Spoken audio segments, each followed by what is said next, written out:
وقل جاء الحق وزهق الباطل إن الباطل كان زهوقا نحمده ونصلي على رسوله الكريم اما بعد.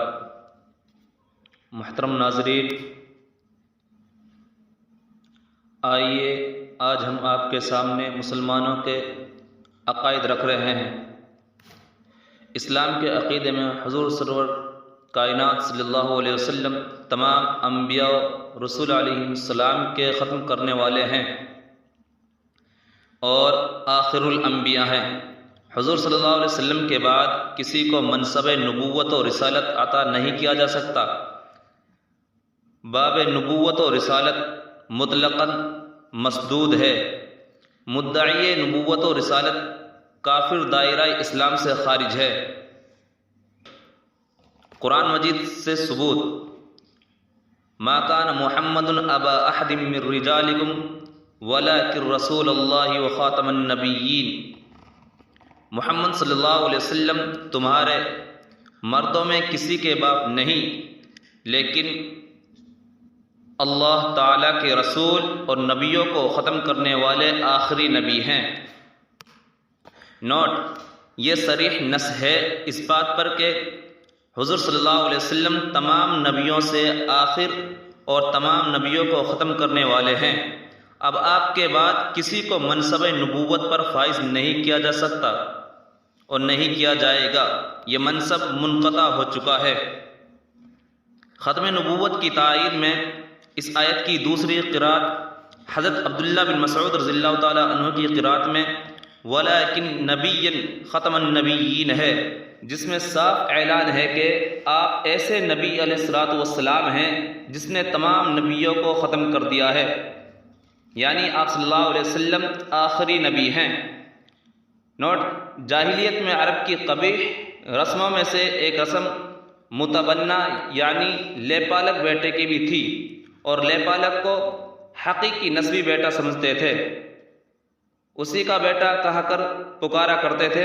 وراثت، رشتہ ناتا، حلت و حرمت کے تمام احکام میں حقیقی بیٹا قرار دیتے تھے، جس میں اختلاط نسب، غیر وارث کو اپنی طرف سے وارث بنانا، ایک حلال کو اپنی طرف سے حرام قرار دینا اور دیگر مفاسد کو مشتمل تھا۔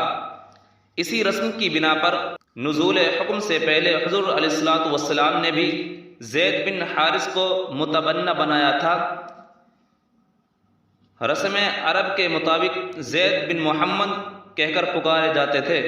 جب اس رسم کو توڑا گیا تو حکم ہوا ادعوہم لآبائہم، لیپالکوں کو انہی کے باپوں کی نسبت سے پکارا جائے، اور ممانعت کی گئی کہ زید بن محمد صلی اللہ علیہ وسلم مت کہو بلکہ زید بن حارث کہو، کیونکہ محمد صلی اللہ علیہ وسلم کسی مرد کے باپ نہیں ہیں۔ چونکہ اس میں بظاہر یہ شبہ ہو سکتا تھا کہ اس سے پہلے نازل ہو چکا ہے وَأَزْوَاجُهُ أُمَّهَاتُهُمْ کہ حضور علیہ الصلوۃ والسلام کی ازواج امت کی مائیں ہیں، جس سے حضور علیہ الصلوۃ والسلام کا باپ ہونا بھی ثابت ہوتا ہے۔ تو پھر یہ ابوت کی کیسے نفی کی جا سکتی ہے؟ اور جب آپ امت کے باپ نہیں تو امت پر شفیق بھی نہیں ہو سکتے، اور نیز جب ہر نبی اپنی امت کا روحانی باپ ہوتا ہے تو یہاں ابوت کی نفی سے نبوت کی نفی کا ایہام پیدا ہوتا تھا، جس کا ازالہ وَلَكِن رسول اللہ وخاتم النبیین سے بطور استدراک کیا گیا کہ آپ کسی مرد کے نسبی باپ نہیں ہیں، ہاں اللہ کے رسول صلی اللہ علیہ وسلم ہیں، اور رسول امت کا روحانی باپ ہوتا ہے اور اپنی اولاد پر نسبی باپ سے بھی زیادہ شفیق ہوتا ہے۔ اس کے بعد اسی کمال شفقت کو بیان کرنے کے لیے فرمایا وخاتم النبیین، یعنی اول تو ہر نبی اپنی امت کا باپ اور امت پر شفقت کرنے والا ہوتا ہے، یعنی اول تو ہر نبی اپنی امت کا باپ اور امت پر شفقت کرنے والا ہوتا ہے، لیکن یہ رسول اللہ صلی اللہ علیہ وسلم تو خاتم النبیین ہیں، جن کے بعد کوئی نبی پیدا نہ ہوگا۔ ایسی حالت میں ان کی شفقت، ایسی حالت میں ان کی شفقت کی کیا انتہا ہوگی۔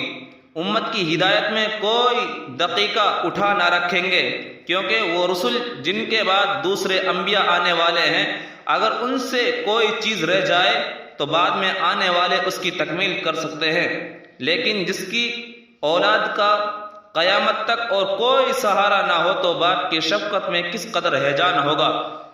اور نیز یہ لفظ عام ہے، جیسے ختم زمانی پر دلالت کرتا ہے، ختم مرتبی پر بھی دلالت کرتا ہے، یعنی حضور علیہ الصلوۃ والسلام باعتبار زمانہ و باعتبار مرتبہ ہر طرح خاتم النبیین ہیں۔